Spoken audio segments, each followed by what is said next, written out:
Hey everyone, welcome back. Thanks for dropping by. I appreciate your time. Bronze Dragon coming at you with a update on Immortal Creed. I thought I would drop this short video in here because today is going to be, actually tomorrow, July 30th, 2023 is the last day of the Founders Alpha. If you wanted to get in on it, go ahead and get in on it today, okay? It doesn't take much to get in on it if you want to take advantage of the pack pre-sale and get that Founders Alpha badge. It's only basically $4. You buy 400 credits, which is basically $4. You can buy a couple pre-sale packs if you want to. Come to the main website, Immortal Creed. Basically, if you have a Hive Engine account, you sign in with it. There's a few different ways to sign in, but you can come to the page. It gives you all the information on the pre-sale which is going on. Basically, each pack is $2 with a 2-pack minimum, but then you can get in on what's going on now, which is the Founders Alpha, which cuts off tomorrow. It's been going on for 2 weeks. I've put previous videos out on it. But I wanted to mention, just in case you wanted to slide in under there, because if you went ahead and signed up for it today and got in on your battles, you stand the chance of making some extra packs. If you make it into bronze, you get 1 extra pack. If you make it into silver, you get 2 extra packs. If you make it into gold, you get 3 extra packs. They're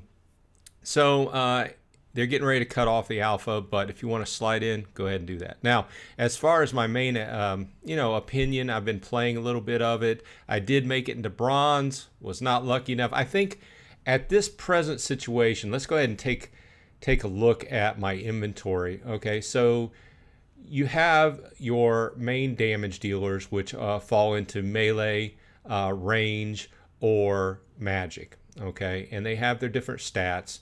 Like this guy heals 4 per round. This guy gives plus 12% magic damage, plus 8% ranged hit chance, and so forth. So they have different powers, and just like other card games, they go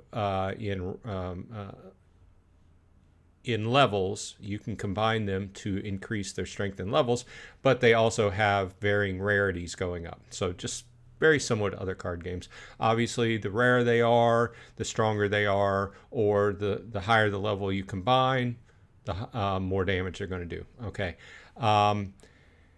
At this point in time, and this is the equipment, obviously the equipment is sectioned off between melee equipment, ranged equipment, and magic equipment, but you also have other things such as shields and healing rings and stuff like that. I like this about the game. There's a variety of things you can pick. You don't have to have just sword and shield, right? But after playing for the last couple weeks, I find that this is very similar to other games. It really much comes down to who has the best cards, which at this present time, or when it goes live, until there's a singles market, really just depends upon who buys the most packs. Okay, and that's neither here nor there. That's just kind of the way these games work. That's how they're going to make their money, right? But I just wanted to bring that out. Obviously, just like any other card game, if you get lucky and you pull a really nice card, then you can kind of lean into that. But as you're playing, people can see what your most previous hand was played, and if they play you several times, they can know what you lean into and kind of combat that by coming up with a strategy against it. So classic card game strategy. So let's just take a look at the documentation. I'm not going to do this, I'm not going to make this really long, as this was just really an announcement coming up. Excuse me, but I wanted to kind of describe: common is blue, rare is green, epic is red, and purple mauve is legendary. So you will see that I was lucky enough to pull a nice rod, Serpent's Gaze. I was also lucky enough to pull a healing ring and Deliverance and Winter Spite. So I got a nice selection out of the packs that I was able to pull in alpha. Obviously, these are going to be blown away. And the packs that I pre-purchased, I was able to use in alpha, but I will also get whenever the game goes live. Obviously, you're going to want to lean into getting some nice weapons, some nice equipment. It's going to be around that. Just like other games, it's going to be expensive up front if you want to put money down to buy a bunch of packs until that singles market comes around. Either way, I mean, the game has been straightforward. I did make it into bronze. I piled on a lot of losses after that. It's really going to come down to who has the best equipment. Really, that's what it is. I mean, there are strategies, right, using different immortals and such, but the equipment plays a large part of this, just from what I've seen.